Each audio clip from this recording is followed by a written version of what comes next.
to ask you all by a show of hands, how many of you believe that most young people identify more with liberals than conservatives?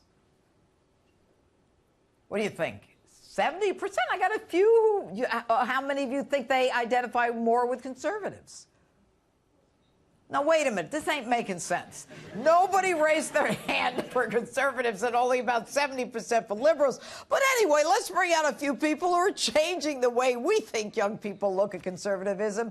A big welcome to Turning Point USA founder Charlie Kirk, Turning Point Communications Director Candace Owens, and advisor to the 2020 Trump campaign, Katrina Pearson.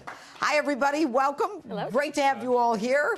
All right, so I believe that most young people, or more young people, identify with liberals than conservatives. And Candace Owens, I'll start with you.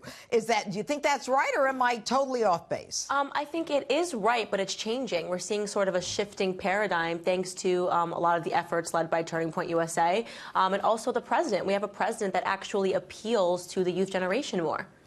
And Charlie? It's not that young people are opposed to conservative ideas. It's just they're not exposed to them at all in the first place. And, you know, Candace and I, we did a historic campus tour this last year. I think we're the only conservative duo to go to Stanford, UC Berkeley, and UCLA in a span of a month and live to tell about it. Well, did they try to burn the building down? I mean, was there any arson? Was there a 12-hour riot? Well, at UCLA, we had a little fun. A little bit of fun. They were definitely blaring Beyonce music, trying to drown out our voices. But, I mean, it's a fight. It's a cultural war we're in. Well, where do you think it started? You know, Katrina, you were in the 2016 race. I mean, you were a spokesman. You all recognize Katrina. She was a spokesman for the president.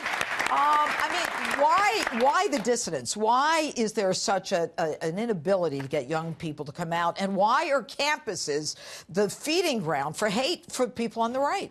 Well, I think Charlie's right. A lot of it is exposure. A lot of people say, well, Donald Trump has a millennial problem. And I say, no, the GOP has a millennial problem, and it is because so many people have not been exposed to conservative principles or conservative values, and those who are exposed to them, they're being preached to and not spoken to. And I think that has caused a huge disconnect with a large number of young people. On top of that, you have most of the professors in the universities are very liberal, and you top that off with the fake news media. 60% of millennials think Donald Trump is a racist. I'm a black woman, and he chose me to represent his 2016 presidential campaign. All right. It's ridiculous. It is. And, you know, we can pull up a poll here. Trump's popularity among young people, 69% of people aged 15 to 26 disapprove of President Trump's performance as a president. Candace, I'll go back to you.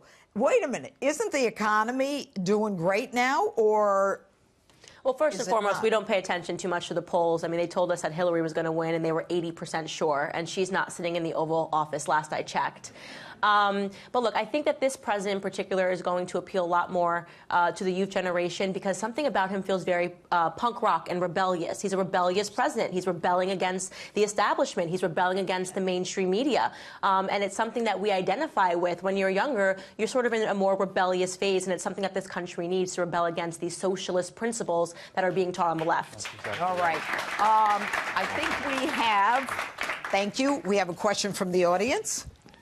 So looking back at the election this past November and the 2016 presidential election, are you seeing trends among college students going forward with voting on if they're going to vote conservative in this 2020 election, or are you going to see a liberal turnout for them? Charlie? So the Democrats did a little bit better with younger voters in the 2018 midterms, but they did not do as well as they thought they would do, and they did not do well enough to win states like Ohio and Florida. You see states like New York and California where younger voters are becoming more and more radical, where they consider Nancy Pelosi to be a moderate, which is kind of horrifying to think about. You're going to see more of those Ocasio-Cortez type candidates. But you look at Florida, you look at now Governor-elect Ron DeSantis, what he was able to do there. It's absolutely amazing to energize younger voters and even African-American female voters in a way that really defied conventional norms.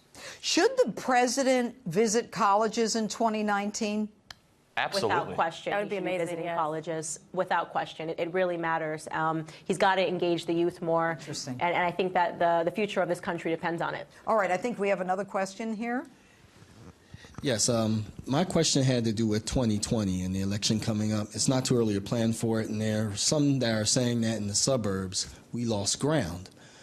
I'm wondering how we can make up for it when we have 92% of the media going against us. Go ahead, Katrina. Well, we lost a little bit of ground in the suburbs, but in some areas we didn't. I don't know if those numbers have come out yet. But I'll also say, one of the things that the president is very good at is, speaking directly to the American public, which is why the rallies are so important and why going to college campuses would be an amazing opportunity to talk directly to young people. Because what President Trump does, what most politicians, at least on the Republican side, doesn't do, is speak directly about the issues. For so long, you've had GOP candidates who want to talk about philosophy, and they want to talk about their 341-point plan to fix the economy, where Donald Trump just says, I'm going to bring you jobs, I'm going to do X, Y, and Z to do it. And that's what young people want. They want to know that when they get out of college, they're going to have a job. They want to know that their future is bright. Okay, last word, Candace. And I just wanted to add, what we lost in the suburbs, we can certainly make up for in the projects. I think that Black America is paying attention right now, and that he should go there and he should speak to them, because as the left appeals more and more to illegal aliens, there's one group of individuals that are being forgotten about, and that's Black America. Right.